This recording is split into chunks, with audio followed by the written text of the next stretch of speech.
Hello guys, welcome to the first video tutorial on Python programming for beginners. And in this video I'm going to give you an introduction to Python and how you can download and install Python on your Windows operating system. So let's get started. So Python is widely used general purpose high level language, and its design philosophy emphasizes code readability, and its syntax allows programmers to express concept in fewer lines of code than would be possible in a language such as C. So let me give you a little overview of Python first. So Python is a scripting language, and it includes object oriented concepts also, and it's a portable and very powerful language, and it's often called a programming language for beginners because it's really easy to learn Python, and it's really easy to implement. If you have little codes or a little concept which you want to implement very fast, you can use Python to implement them. And it has mixed features like programming languages like Java and Perl, Screams. And what are the uses of Python? It can be used to make system utilities. It can be used to make GUIs. GUIs stands for graphical user interface, and there are some IDEs which you can use, or which there are some platform which you can use to create GUI. So these are some of the platform on which you can make GUI application. For example, Qt platform, or Windows platform, or GTK platform. You can make interactive GUIs using Python. You can also use Python to make internet scripting as a internet scripting language, and you can also use Python as a embedded scripting language. Even you can use Python as a database programming language, artificial intelligence, and image processing. So there are widely used implementations of Python, and you can use Python in many many fields. So it's very good idea to learn Python, and it's really easy to learn Python. That's why you can learn Python if you are a beginner in programming. Okay, so let's see how we can install Python on our Windows operating system. So just open your favorite browser and search for Python. And the first link here you will find is www.python.org. This is the official website of Python. Just click here, and in here you will be able to see the overview of Python by browsing these tabs. But the tab we are interested in right now is this download tab. And in here there are two versions. One is the very latest version, and one was a little bit slightly older version but very stable version also. What we are going to do is we are going to download this latest version. So I'm going to just click this download button, and it will download this Python 3.4.1 at the time of making this video. This is the latest version, and once this download is complete, we will be able to install Python on our system. So now download is complete. I will just run this, and it's preparing to install. And this is the first option, or first wizard, Python setup wizard you will be able to see. And for now I just want to use install for all users, and I will click next.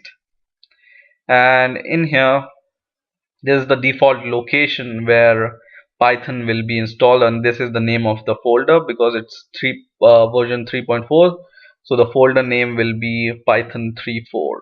Okay, just click next, and then these are all the utilities which will be installed. If you want to customize, you can customize it, but I will leave them as default, and I will click next, and the installation will start. And it's saying that it will take several minutes to install Python, so you need to wait until its process is going on, and once the process completes, I will go through the next steps.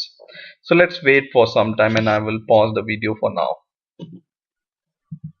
So while this process is going on, I will give you a brief of compilation and how this Python language interprets or compile itself.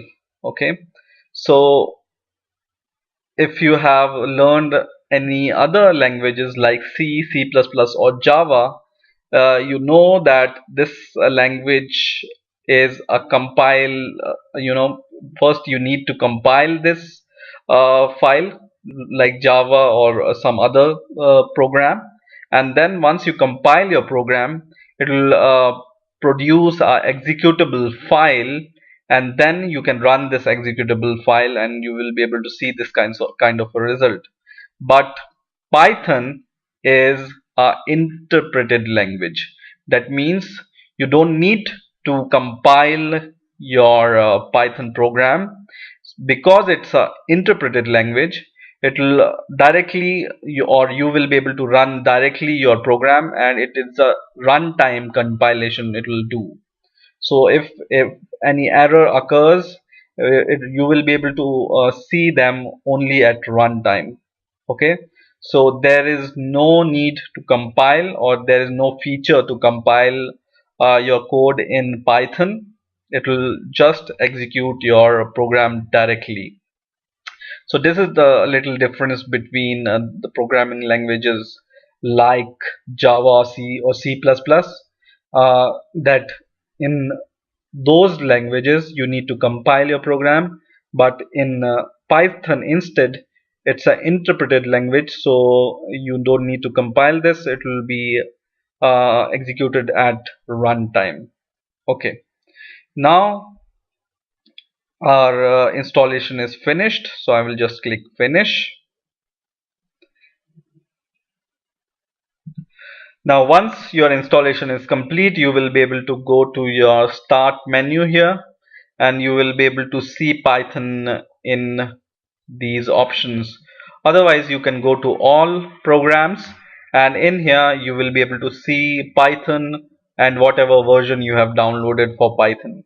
So I can see this folder called Python space 3.4, which is a version for Python I have installed, and when I click this folder I can see a few files here.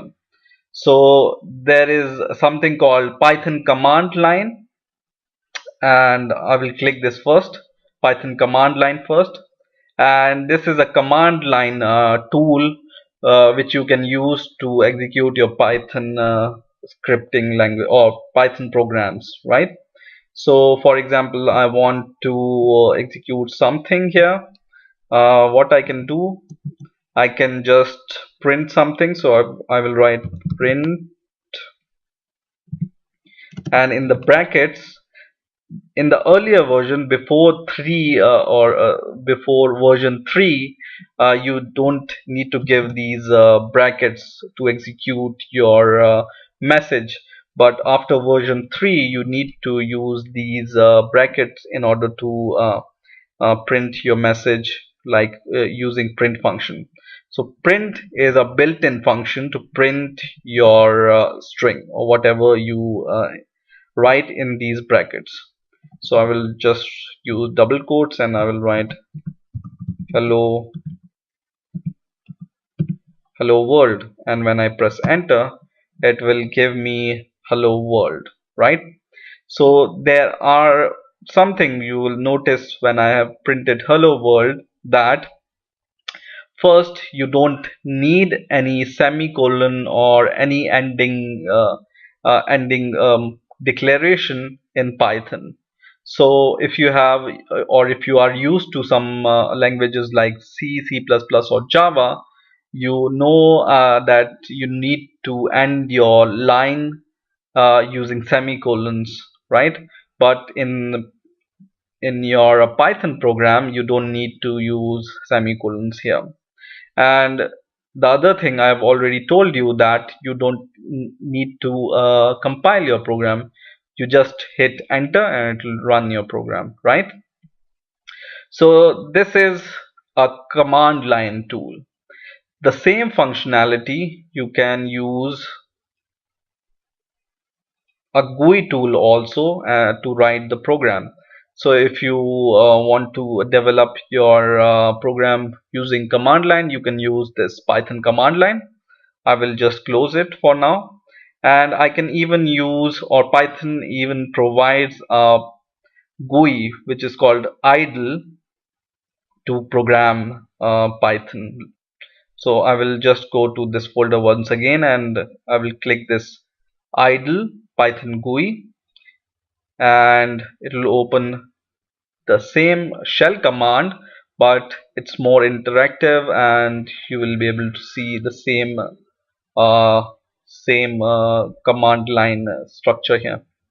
Now for starting, because I think these fonts are a little bit smaller, so I can make them bigger by going into the option configure idle, and in here I can change the font size of my shell, right?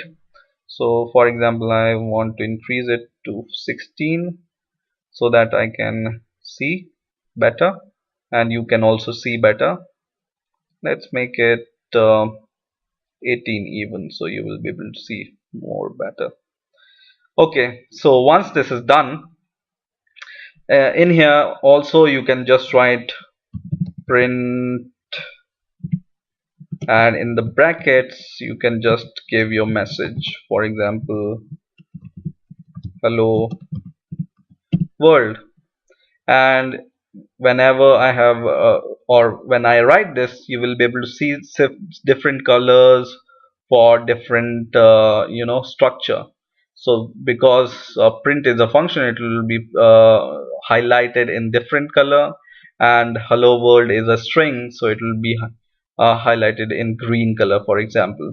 So this in this way you can read the program in a better way, and this is why we generally use this Python GUI, or which is called idle, to program. Okay, and I press enter and it gives me once again the result hello world, right?